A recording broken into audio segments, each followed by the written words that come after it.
Hello, everyone. Thank you for joining us today for Savvy Social Security Planning for Women.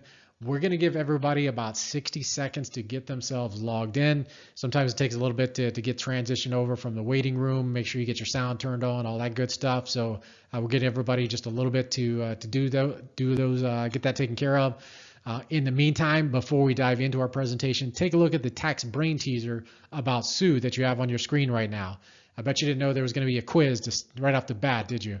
So take a look at that, see what you think, see if you can figure out what the answer to the big question there is, and we'll go through it before we get into the presentation details. And again, let's give everybody, let's call it about 20 seconds or so. We'll get started.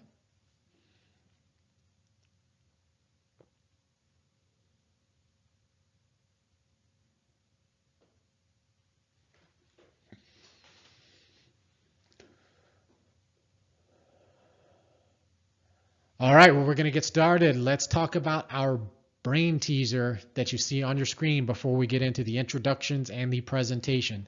The reason we're going to go through this little exercise is to stress the importance of how all the retirement puzzle pieces fit together.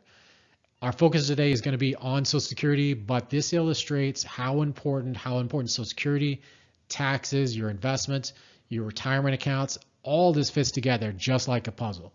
So after working hard all of her adult life, Sue is 65, finally retired, and she's going to more concerts than ever before. Sue has $48,988 in taxable income, which includes $37,500 of Social Security benefits this year. Now, as you can also see, Sue's $48,988 of taxable income puts her into the 22% tax bracket, because it is more than $47,151 and it's less than $100,525. Then though, toward the end of the year, Sue decides she's going to take an extra $1,000 out of her IRA for a trip with her granddaughter to go see Taylor Swift play in Austin. How much is she taxed on that extra $1,000? So the logical answer is, of course, that if for every dollar the IRA money that she pulls out, she pays 22 cents in federal income taxes. Therefore, if she took $1,000, she should owe $220 in federal income tax, 22% tax. Sounds simple enough, right? Let's take a closer look. Actually, she's going to owe $407, a 40.7% federal tax rate on that income. Thanks to the madness that is our tax code and the unique formula that determines how much of your Social Security benefits are actually taxed, the real answer is that Sue owes $407 on that extra income. And I'm going to take you through that a little bit later on in our presentation, but just think about that a little bit. And again, how all these different pieces come together. Social Security, taxes, investments, everything has to work together. So again, welcome everyone. I am glad you're here. Today we're going to be talking about savvy Social Security planning for women. Social Security is very important to women. It's important to anybody, but for women specifically, women represent 56% of all Social Security beneficiaries age 62 and older, and about 66% of all beneficiaries age 85 and older. So whether you are married or single, divorced or widowed, there are certain strategies that you can use to give you more benefits over your lifetime. We're going to talk about some of those strategies today. My name is Eric Blake. I'm a certified financial planner and founder and lead financial planner of Blake Wealth Management here in beautiful McKinney, Texas. It's about 30 minutes north of downtown Dallas if you are not familiar with the area. But we actually have clients all over the country: Maine, California, Michigan, Arizona, everywhere in between. So feel free to drop your location in the question box as well. We'd love to know where you're joining us from today. But as a firm, we support women that are approaching retirement, put the pieces of the retirement puzzle together in a way that provides clarity of the future and ensures dignity and independence throughout retirement. Whether, again, you're single, divorced, widowed, or you are simply ready to take control of your financial future. Now, you might be asking, did he just say that we only work with women? The answer is we primarily work with women. Now, we do work with couples, but only if both spouses are involved in the financial planning process. To share a little bit about my background and why we would prioritize working with women, I was raised by a single mother, and my grandfather, who was my father figure, passed away when my grandmother was only 62. So I have seen the challenges that many women face when going through retirement or planning for retirement on their own. Now, from time to time, I present workshops and classes on various financial education topics like Social Security, retirement planning, IRA planning, healthcare planning, among others. And my goal is always to inform and educate my audience so you can understand how critical retirement planning topics affect you. I do this presentation because I've seen many women make mistakes with Social Security and ultimately leave money on the table simply because they didn't know all the options and strategies that are available to them. In fact, my mom, who hates me telling this story, she actually made a mistake when she filed for Social Security benefits. And this was really before I had gotten really deep into Social Security planning. But my mom was actually eligible under some old rules to file for ex-spousal benefits and allow her own benefit to continue to grow to age 70. This strategy is not even around anymore. But she wasn't aware of this opportunity and instead filed for her own benefits around the age of 62. And it was a significant reduction from what she would have received or what she'd be receiving today.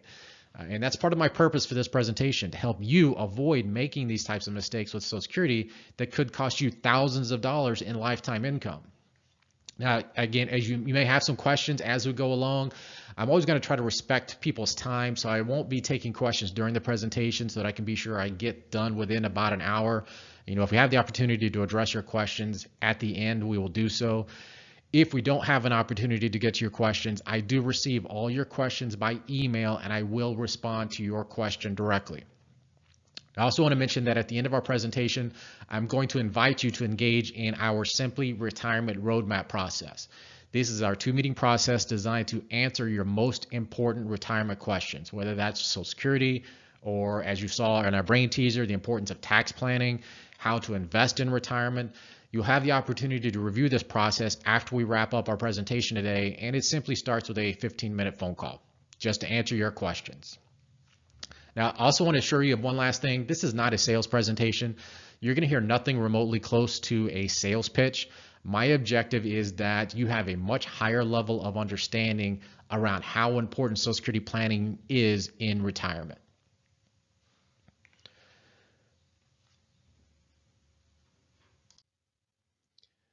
Now, before we get too far, of course, I have to do just a little bit of housekeeping here. Please glance at the disclosures on your screen. This presentation is for educational and informational purposes only. If you have any specific questions about your situation, you may want to consult your financial advisor, your tax advisor. There's going to be some areas that, again, you may have questions.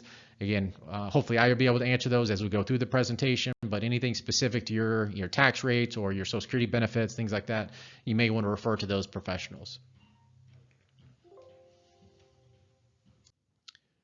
How confident are you in your ability to retire comfortably? This was a question that was recently posed to 5,900 men and women who are still working. Now, not surprisingly, women are less confident in their ability to retire comfortably. 36% said they were either not too confident or not at all confident, compared to 28% of men.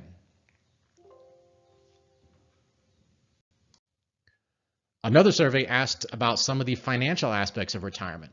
Will you have enough money to live comfortably throughout your retirement years? Only 11% of unmarried women said yes. Okay, so forget about living comfortably. Will you have enough to meet your basic expenses during retirement? Just 23% of unmarried women said yes. Are you doing a good job of preparing financially for retirement? Only 15% of unmarried women said yes. Now, again, you got to remember that these are unmarried women that were most likely once married at some point. Now, so whether that's through divorce or widowhood, many married women wind up single at the end of their life. Women in general have greater concerns about their retirement security, yet do less than needed to plan for adequately addressing those concerns. This is a quote that came from a study by MetLife on women, retirement, and the extra long life. Unfortunately, it is true in way too many cases. But, at least you're here. Whether this is your first step or you're one of the savvy ones who may have been planning for retirement all along, gathering information about Social Security and other sources of income in retirement is what you need to do to make sure you can take care of yourself financially. So what are the realities? Here they are. In general, women have lower lifetime earnings, lower pensions, and longer lives than men. Women have made a lot of strides in the work world, but there is still a pay gap. On average, women earn 82 cents for every dollar earned by men. This is going to translate, of course, into lower retirement savings, lower pensions, lower Social Security benefits. Yet women tend to live longer than men, so you need these resources even more. That gender pay gap means that a full-time working woman will earn $406,000 less than her male counterpart over 40 years.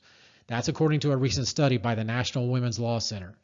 Translated a little bit different way, that means a woman needs to work 50 years compared to a man's 40 years just to break even with him. And again, everybody's situation is different, of course, but I just want to mention that just the value of potentially working a few more years by not being in such a rush to retire, because then you may be able to pay down some debt, you may be able to add to your retirement savings, actually reduce the number of years that you have to draw from your assets in retirement, and raise your Social Security benefit. Again, it's just a thought if that is even an option for you. Okay, now let's talk about the subject that you came to learn about, the value of Social Security and how you may be able to increase your lifetime benefits. Women love Social Security. Here's one reason why. It's going to offer you income you can't outlive. Ida Mae Fuller, the very first recipient of a monthly Social Security check, lived to age 100. She received Social Security right up until the month that she passed away.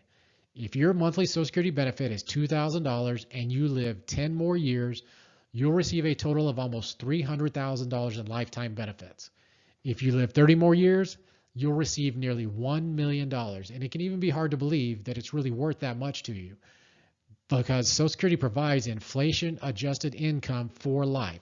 The best way to get the most out of the Social Security system is actually to live a really, really long time. So the previous slide showed the total benefits you might receive depending on how long you live. This slide shows you how your annual income could actually grow with cost of living adjustments. So if your benefit is $2,000 and an annual COLA, cost of living adjustment, averages 2%, your monthly income in 10 years will be $2,438. In 30 years, it will be $3,623. Again, when it comes to getting the most out of Social Security, it pays to live a very long life. Okay, now for the fun stuff. Social Security rules and strategies. This can be somewhat complex depending on your marital status, but it is definitely worth understanding the different rules and strategies because it is what can help you get more out of the system. So let's start with a series of questions. First question is, do you qualify for Social Security benefits on your own work record? You do if you've paid into the Social Security system for at least 10 years sometime during your lifetime. It doesn't matter if those 10 years occurred all in one stretch, early in your life or later in life, if they were broken up. You just need 10 years of fairly minimal earnings to be eligible. Here's our next question. Are you currently married? And has your husband started receiving his Social Security benefit? It's going to become clear later why we're asking these questions. You and or your husband may be able to receive spousal benefits, and we'll talk about those strategies a little bit later. Now, regardless of whether or not you're currently married, have you been married before? Are there any former husbands, dead or alive, lurking out there? Believe it or not, you may be able to receive Social Security benefits based on a former husband's work record. If your previous marriage ended in divorce, if it lasted for over 10 years, and if you are currently unmarried, you may qualify for divorced spouse benefits. If you're divorced and your ex-husband is deceased, you may qualify for divorced spouse survivor benefits. And we're going to talk about more about that later. But even if you're currently married and you could receive survivor benefits based on a former husband's work record as long as your current marriage took place after the age of 60. So again, don't try to memorize all these rules. We're going to explain those in more details later in the presentation. Depending on your answers to the previous questions, you may be entitled to one or more of the following: retirement benefits, spousal benefits, divorced spouse benefits, or survivor benefits. Now, how you coordinate all these benefits is crucial in determining your overall Social Security income. All right, so let's pause just for a moment to define some of the Social Security terms. The first concept to understand is full retirement age. This is the age at which you can claim full, unreduced Social Security benefits. Now, a lot of people think about age 62 when they think of Social Security. But if you claim Social Security benefit at 62, it will be permanently reduced by 25% or more. To get your full benefit, you must wait until your full retirement age to claim. So if you're born between 1943 and 1954, your full retirement age is 66. If you were born in 1960 or later, your full retirement age is 67. The next important concept to understand is your primary insurance amount. We won't go into the benefit formula today, but basically your benefit is based on your work history. The system uses your highest 35 years of earnings to calculate your benefit. The higher those earnings are, up to the annual Social Security taxable maximum, the higher your benefit's going to be. This is one reason we encourage women to work just a little bit longer. If you have taken time out of the workforce to raise children or go back to school, there may be some zeros on your earnings record. If you keep working, you may be able to replace some of those zeros with higher earnings and actually raise your benefit. To find your primary insurance amount, you want to look at your annual Social Security statement. It's your benefit amount at your full retirement age. So in the example that you see on your screen here, the benefit amount at full retirement is $2,119 per month. This is, again, what's called the primary insurance amount, or PIA. Now let's talk about retirement benefits. Again, if you've worked at least 10 years in a job that paid into Social Security, you will be entitled to a retirement benefit. If you're over 60, the Social Security Administration will send you an annual statement 3 months before your birthday showing you the amount of benefits that you may be entitled to when you do retire. If you're under 60 or for any other reason that you want to access your statement, you can go to socialsecurity.gov/myaccount. You'll need to answer a series of those crazy questions based on credit history and what car you had when you were 16 and all those crazy questions they ask. Of course, this is for security purposes. But once you answer these questions and you get your account set up, you'll be able to access your statement at any time in the future. By the way, if you are already receiving Social Security, there is no statement for you. The Social Security Administration stops generating statements for people who are already receiving some form of Social Security benefits. You can also access the retirement estimator through your My Social Security account. This method taps into your work history and gives you an estimate similar to what you would see on your statement. Another way is to use one of the calculators on the Social Security website. If you go to ssa.gov/planners/benefit calculators, there are several different calculators that are offered there, from very quick and easy to a little bit more detailed.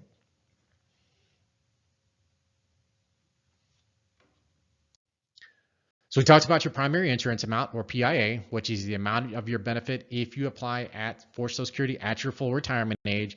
But what if you do apply at a different age? If you apply for your Social Security benefit, your retirement benefit before full retirement age, you will receive a percentage of your PIA. So if your full retirement age is 67 and you claim at 62, you'll receive 70% of your PIA. So if your PIA amount is $2,000, your permanent benefit will be $1,400. The difference between $1,400 and $2,000 may not seem like very much now, but over time, claiming early can make a huge difference in the amount of total benefits that you receive, as well as the amount of income you receive each month. Conversely, if you apply for Social Security after your full retirement age, your benefit will go up by 8% for each year that you delay. So if your full retirement age is 67 and you apply at 68, your benefit will be 108% of your PIA. At 69, it will be 116%. At 70, it will be 124%. So if your PIA is $2,000 and you wait until age 70 to apply, your permanent benefit will be $2,480. So here you can actually see all the claiming options. So let's say again that you turn 62, your PIA is $2,000.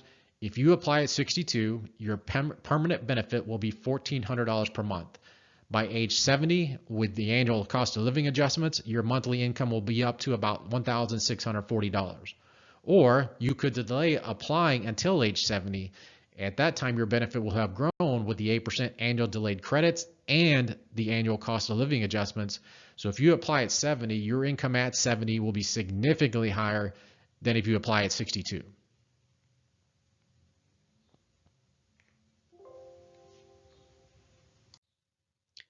And here we can even see how wide that disparity has grown. So when you're 85 years old, your monthly income will be $2,208 if you apply for Social Security benefits at 62, or $3,911 if you apply at 70. And again, this can make a huge difference in your standard of living. These amounts in the third column may seem high to you, but they won't seem as high when a loaf of bread costs you $15. Now, again, keep in mind that these numbers are based on just an annual 2% inflation adjustment. The actual inflation adjustment, as we've seen in the last couple of years, could turn out to be quite a bit different. The when to apply question is very complex, and it really does require a customized analysis, but here are going to be a few of the points to remember. If you apply early, your benefit starts out at some fraction of your PIA and remains at that percentage for the rest of your life. Your benefit amount is locked in at the time you apply, and it would only go up based on annual cost of living adjustments.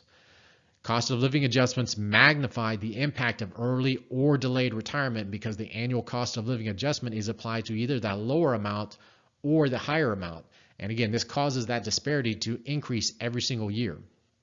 So the when to apply question, it also impacts survivor benefits as well. In fact, if your husband earned more than you did so that his PIA is higher than yours, it's even more important for him to delay filing. This will increase your survivor benefit. If he dies first, his higher benefit will transfer over to you. So you want to do whatever it takes to maximize that survivor benefit. And the way you do that is to have him apply for his benefit at age 70 if it's possible. And we'll talk about that more in a few minutes. Getting stuck with a reduced benefit is not the only reason to not file for Social Security benefits before full retirement age. Another reason is if you are still working, some or all of your benefit may be withheld due to the earnings test. $1 in benefits will be withheld for every $2 you earn over $22,320 in 2024. Now, this is not a reason not to keep working. You're going to need those extra earnings both now and in retirement, especially if you're managing to save some of that income. But it is a reason not to apply for Social Security before full retirement age. After you have turned full retirement age, there is no earnings test, so you can receive your full Social Security benefit and earn as much as you want from working without any benefits being withheld. Now, another reason not to file for Social Security before full retirement age is that you might not be able to take advantage of some of the savvy spousal strategies, which we're going to talk about next. Okay, so now let's talk about spousal benefits. When Social Security was first instituted in 1935, most women didn't work. So the system allows for spousal benefits to be paid where a woman can draw Social Security off of her husband's work record. Now, of course, most women qualify for a retirement benefit on their own work record today, but you still may be able to take advantage of spousal benefits. And because Social Security is gender neutral, your husband may be able to take advantage of spousal benefits too. Let's start with a simple example. Jack and Jill are married. Jack's PIA is $2,400. Jill never worked, so she doesn't qualify for Social Security on her own work record. After Jack files for his benefit, Jill can then file for a spousal benefit. The amount will be 50% of his, his PIA if she files at her full retirement age.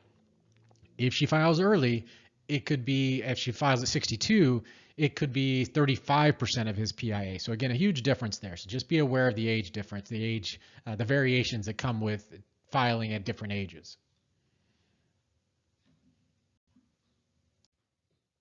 Now let's talk about how to coordinate your own retirement benefit and your spousal benefit. There are some rules you have to follow here, and by knowing the rules, you can make them work to your advantage. First, you file for Social Security before full retirement age. You're going to receive a reduced benefit first, your own reduced benefit first. If your PIA is less than 50% of your husband's PIA, you may also receive a spousal benefit, providing your husband has filed for his benefit. If your PIA is more than 50% of your husband's PIA, you're not going to receive that spousal benefit. So here's an example. So let's say Jack's PIA is $2,400 and Jill's PIA is $800. Jill files for Social Security at 62. Before looking at any spousal benefits, she's going to be paid her own benefit first, and it's going to be 70% of her $800 PIA, or about $560. Now let's say that Jack is 4 years older and is already filed for his benefit. This makes Jill eligible for a spousal benefit. So let's see how much it will be. So to calculate the spousal add-on, they will subtract her PIA from one half of his PIA. So that's $1,200 minus $800, which equals $400. Then that amount will also be reduced because she filed early claiming. That $400 will be multiplied by 0.65 to get $260. So then we add all that together, $560 reduced retirement benefit and the $260 reduced spousal add-on. Jill will wind up with a total benefit of $820.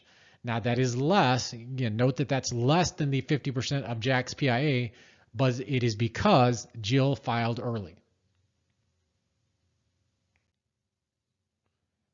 If you file at your full retirement age and you qualify for a spousal benefit, you may receive the maximum spousal benefit, which is 50% of your spouse's PIA, or if your own benefit is higher, you're going to receive that amount. Now here we see that Jill's PIA is $2,000. So if Jill files for her benefit at full retirement age, she's going to be paid the full PIA of $2,000 per month. She's not going to be entitled to a spousal benefit because her own benefit is more than 50% of Jack's PIA.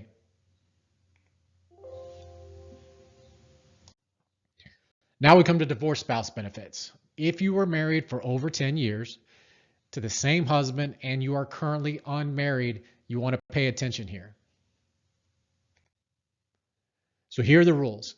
If your marriage lasted at least 10 years, if you are currently unmarried, and if your ex-husband is at least 62, you may be entitled to a divorced spouse benefit.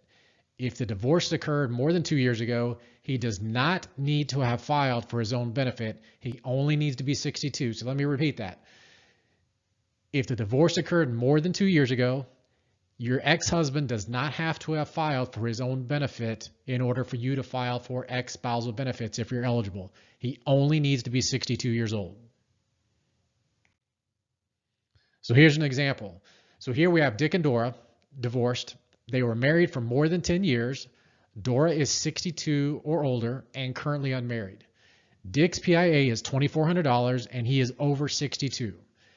Dora files for her divorced spouse benefit at her full retirement age and starts receiving 50% of Dick's PIA, or $1,200. Again, it can be hard to believe, but it's true. So Dick's own benefit will not be affected. His current wife's spousal benefit will also not be affected, and Dick's other ex-wives, should they be out there, will not be affected. If he has 3 ex-wives and if he was married to each one for 10 years, all 3 ex-wives may receive full divorced spouse benefits off of Dick's record, and his current wife can receive her spousal benefit as well.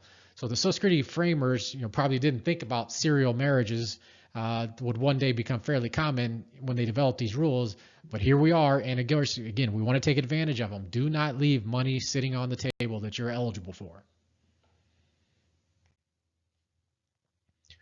Now, it's important to remember that even if you meet all the requirements for a divorced spouse, if your own benefit is more than half of your ex's benefit, you will not be entitled to a divorced spouse benefit. It is not possible to take a divorced spouse benefit and your own benefit and grow to age 70. That rule was changed several years ago. However, if your ex-spouse passes away, the survivor benefit will generally be equal to 100% of the amount he was receiving at his death. If you meet all the requirements for a divorced spouse benefit, and if this amount exceeds your own benefit, you can then switch to that higher amount. This is why it's so important to keep tabs on your ex in the years ahead. So you'll know if he passes away. You can then contact the SSA, the Social Security Administration, to see if you'll be entitled to a divorced spouse survivor benefit that is higher than your own benefit. Okay, now let's talk about survivor benefits. And you probably can't imagine this now, but if you're married or even if you're divorced, your husband or your ex-husband might die before you do. Odds are actually that he will. Women on average live longer than men. So you might at some point in your life become eligible for a survivor benefit. If that survivor benefit is higher than the benefit you're receiving at the time of your husband's or your ex-husband's death, you can then switch to that higher benefit amount. So even though it may be a long way off, you need to understand how survivor benefits work, because there are certain decisions made now that can affect the amount of that benefit in the future.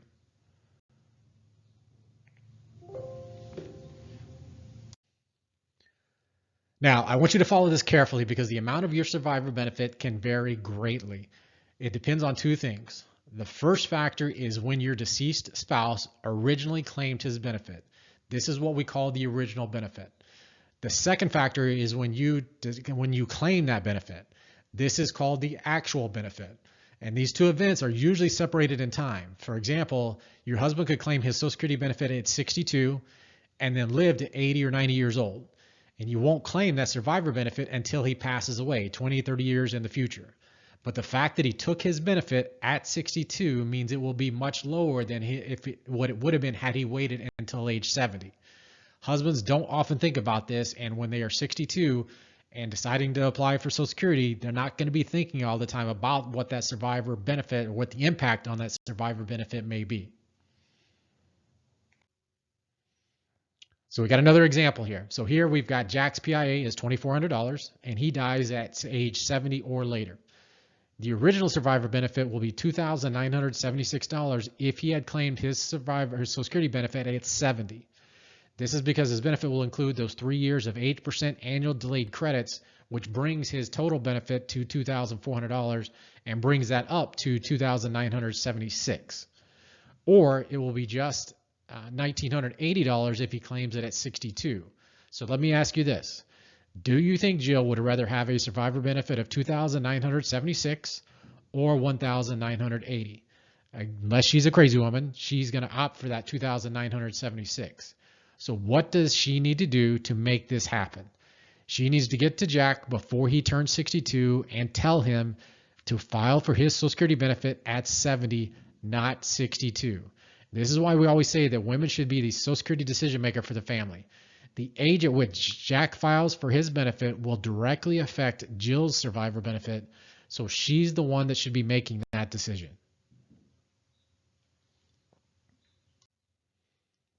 Now we get to Jill's actual benefit. So we've already seen that the original benefit could be anywhere between $1,980 and $2,976, depending on when Jack filed for his benefit. Now let's say that Jack has died and Jill is wondering when should she apply for her survivor benefit. If she is over 60, she can apply at any time. In fact, if she goes to her Social Security office and she tells them that Jack has passed away, they will probably encourage her to go ahead and apply for her survivor benefit right then. Social Security people are in the business of helping people get all the benefits that they are entitled to at that time, right now. But from a long-term perspective, this may not be the best move, because the amount you start with is the amount that you will stick with throughout the rest of your life. So it pays to start with the highest amount possible. As we can see on this table, if Jill applies for her survivor benefit at age 60, she will get a fraction of that original amount, just $1,716 per month. We can also see that if Jack had applied for his benefit at 62, Jill will get a much smaller survivor benefit, regardless of when she claims it. The most she's going to be able to get is $1,980. But if Jack had claimed at 70, and if Jill claims her survivor benefit at her full retirement age or later, she can get as much as $2,976. So obviously, as you can see, there's a huge disparity in these benefit amounts, from a low of $1,716 to a high of $2,976, depending on the decisions that they make. These decisions will determine Jill's standard of living later in life.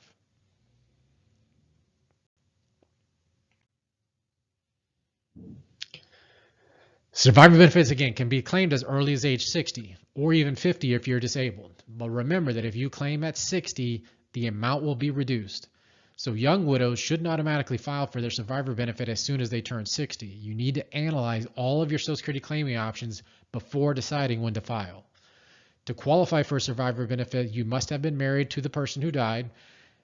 Living together doesn't count. If he died during the marriage, you only need to have been married for 9 months. If he died after you divorced, that marriage must have lasted for those 10 years. Now, by the way, same-sex couples can now get Social Security benefits if they were legally married as well.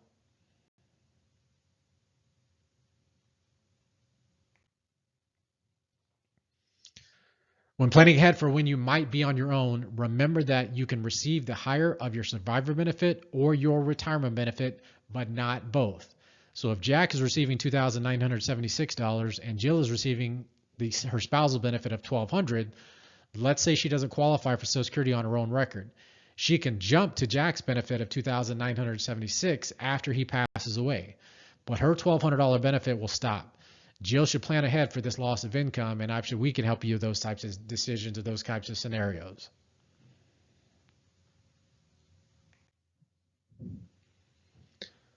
Now, if your ex-husband dies, and if you are either unmarried or you're married and the marriage took place after age 60, you may qualify for a divorced spouse survivor benefit.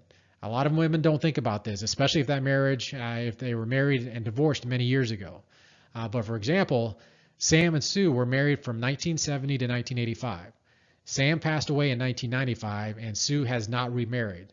As soon as she turns 60, she will become eligible for a divorced spouse survivor benefit. Remember, though, that if she starts at 60, it's going to be reduced. So she might want to wait until she turns full retirement age.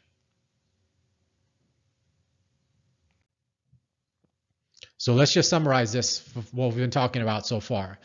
If you think you might outlive your spouse or ex-spouse, and odds are that you will, you want to encourage your spouse to wait until age 70 to start his Social Security benefit. Then you want to claim your survivor benefit at your full retirement age or later, if possible. Hopefully you'll be well and you're well over full retirement age when your spouse actually passes away. But again, just keep this bit of information in mind. Then you want to coordinate your survivor benefit with your own retirement benefit.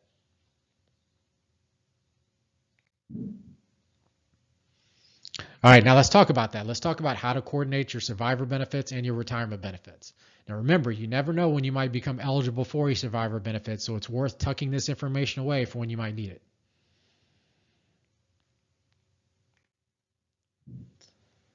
So what if you happen to qualify for both a retirement benefit and a survivor benefit? And this will be the case for most of you. Now, if you and your husband were well over 70 when he dies, it will be pretty straightforward. It'll be a matter of taking the higher of the two benefits, whichever one is higher. You'll either switch to your husband's benefit and yours will stop, or you will stop and you'll receive your own benefit, or his will stop and you'll receive your own benefit. So what I'm talking about now is if you're under age 70 and you qualify for survivor benefits now, either because your husband has passed away or your ex-husband has passed away and you were married for over 10 years. And also you qualify for Social Security benefits on your own record. What you can do here is switch from one benefit to another, but you have to be strategic about it. You could start your own benefit at 62 and switch to your survivor benefit at full retirement age, or you could start your survivor benefit as early as age 60 and then switch to your own benefit at age 70. Which of these two strategies you should do will depend on the respective amounts. What you want to do is take the higher amount last. This is going to be your permanent benefit, which you'll receive into your old age. So you want to maximize it as much as possible. And if you're in that situation, again, we can help you with analyzing those claiming strategies.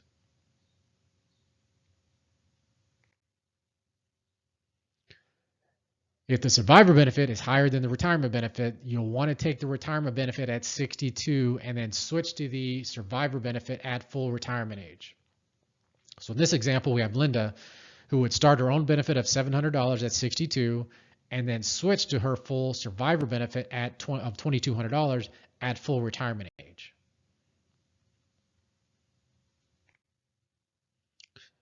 Conversely, if the survivor benefit is lower than the retirement benefit, you'll want to take the survivor benefit at 60 or as soon as you become eligible for it, and then switch to your own benefit at age 70. In the case we have in front of us here, you have Dora. She has a high PIA. Her survivor benefit is $1,800, which is less than her own benefit. So what she'll do is claim her survivor benefit at 60, and she receives the reduced amount of $1,287 from age 60 to 70. Then when she's 70, she's going to switch to her maximum retirement benefit of $2,480. Again, note, if you're still working and you're under full retirement age, all or part of your survivor benefit may be withheld by the earnings test.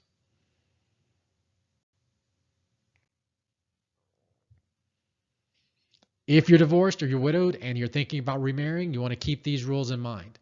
If you remarry at any age, you cannot receive divorced spouse benefits.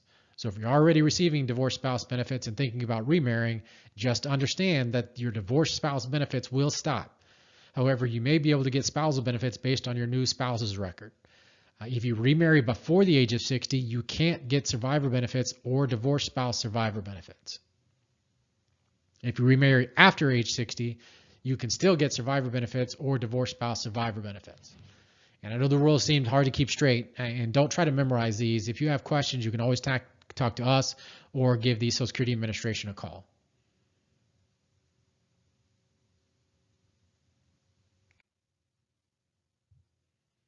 Okay, so let's summarize this a little bit. Summarize the survivor planning if your spouse or your ex-spouse is still living.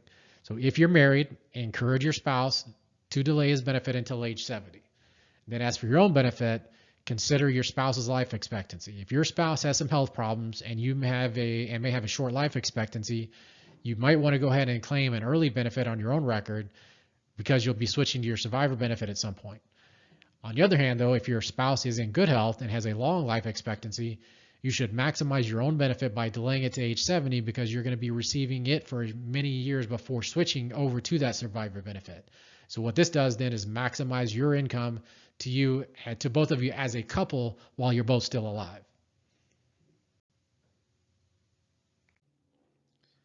If your spouse or ex-spouse is already deceased, do what we talked about earlier. Compare your own benefit to your survivor benefit and take the higher benefit last. To preserve your survivor benefit, do not remarry before the age of 60. Again, you just have to remember that if you remarry before age 60, any survivor benefits you may have been entitled to from a previous spouse's record will not be available to you unless that remarriage ends at some point in the future. All right, so here's a summary of strategies depending on your marital status. So if you are currently married, you want to coordinate your benefits with your spouse. To optimize your benefits, one or both of you would delay the start of your benefits to age 70 in order to maximize the 8% annual delayed credits. If you're entitled to a spousal benefit, you can file for it as soon as your husband files for his benefit, again, providing that you're at least age 62. Now remember, your own benefit must be less than half of his in order for you to get a spousal benefit. You can't take spousal benefits until he files. And he'll want to wait until age 70 to maximize his benefit for himself while he's alive, and also for you after he passes away. In this case, the delayed credits he would get later on are going to be worth more than the spousal benefit you would get now. If you're divorced, consider maximizing your benefit by delaying it to age 70. And again, keep tabs on your ex and claim your divorced spouse survivor benefit when the time comes. If you're already widowed, coordinate your benefit, coordinate your retirement and your survivor benefits. Take the higher benefit last. Then, of course, if you've never been married, you're on your own with really no help from spousal benefits, so you want to consider maximizing your own benefit by working as long as possible, and also, if you can, applying for Social Security at age 70. Now, regardless of your current marital status, if you have a former spouse who's deceased, consider that survivor benefit as a possible resource as long as you did not remarry before the age of 60. And I know there's a lot to remember here, and if nothing else, I hope that I've opened your eyes to some possibilities with Social Security. You may be entitled to more benefits than you actually realize. For help with your individual situation, of course, you can either make an appointment to talk with us or call the Social Security Administration. But just be aware that the Social Security workers don't always take into consideration your longer-term financial goals. They often will talk about or recommend the strategy that will give you the highest benefit right now, which isn't always what you're going to want.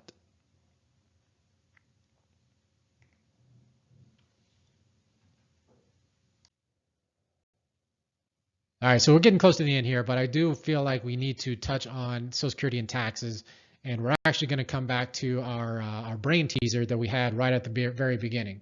So let's go back to Sue from our tax brain teaser at the start of our presentation here, because we want to understand why she paid such a high tax rate on that extra money she took from an IRA to go on a concert road trip.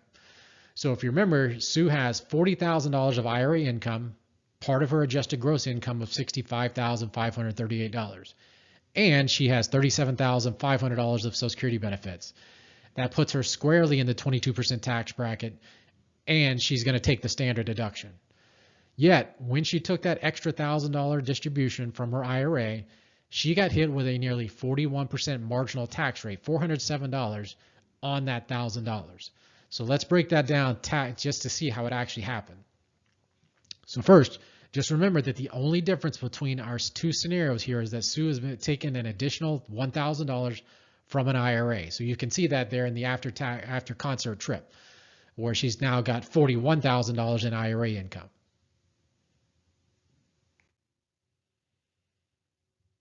So we can see by that adding that additional $1,000 of actual income, it increased both her AGI and her taxable income by $1,850. That means for every dollar of income she actually received, she's being taxed $1.85. How does that work? So here's the deal. Depending on how much other income you have, the amount of your Social Security benefits that are taxable varies. For instance, if your other income is low enough, all of your Social Security benefits will be income tax free, at least at the federal level. But on the other hand, if your income is high enough, up to 85% of your Social Security benefits can be taxable at whatever your personal rate is.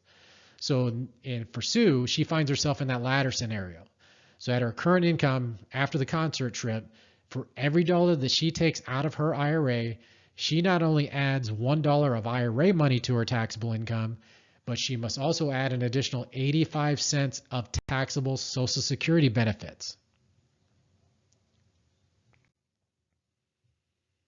And if you add that up, that's $1.85 taxable at her 22% rate for every $1 of additional IRA income she actually receives. So if you do the math on that, it comes out to a 40.7 real tax rate on that additional $1,000 of income. That's what we actually call the Social Security tax torpedo. It can impact single filers, married couples, even if you just have modest incomes, it can impact you at any stage of retirement. And again, it's one reason why it's so important to understand not only Social Security, but also the tax implications on your Social Security benefits as well.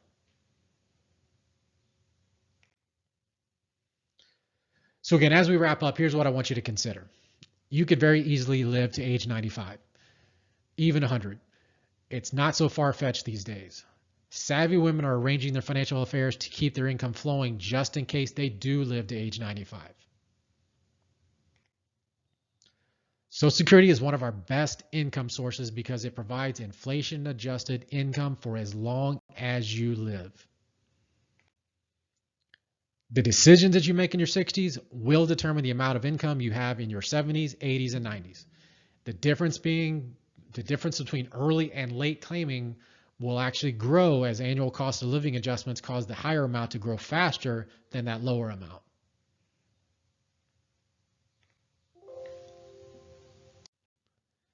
Delaying the start of benefits will give you more income later in life.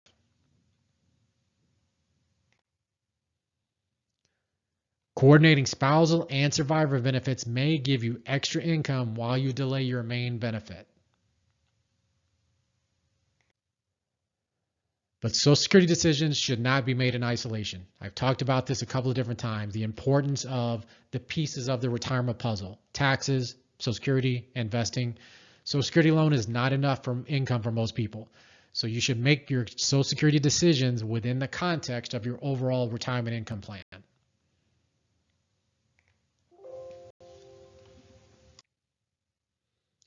As I stated at the very beginning, we specialize in retirement for women over the age of 55. We want to help you develop a retirement strategy that provides dignity and independence throughout your retirement years. When you exit from the webinar today, you will be directed to our website and our Simply Retirement Roadmap process. This is our 2-meeting process where we will help you answer your biggest retirement questions and help you make an educated and informed decision about our firm. It starts with a simple 15-minute introductory phone call just to answer your questions, whether it's on Social Security, tax planning, retirement planning, whatever it might be. If you aren't quite ready for that, if you're not quite ready to schedule a call, you can scan that barcode that you see here to subscribe to our Simply Retirement podcast. This is where we address some of your key retirement planning topics specifically for women. not only the financial planning topics or the financial topics like Social Security, but some of the more emotional, non-financial topics that many women face along their retirement journey as well. Give everybody a couple of seconds here to scan that barcode.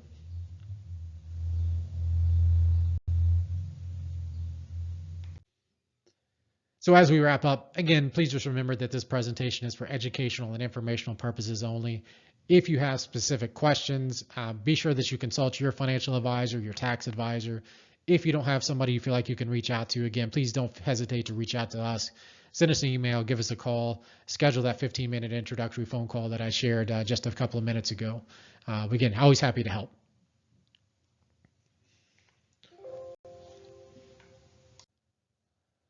Unfortunately, we don't really have time for questions. We are just about that hour mark. However, as I mentioned, your questions have been emailed to me. I will respond to each of those directly.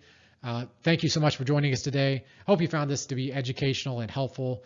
Hopefully we'll have the opportunity to connect very soon. But in the meantime, please remember, retirement is not the end of the road. It is the start of a new journey.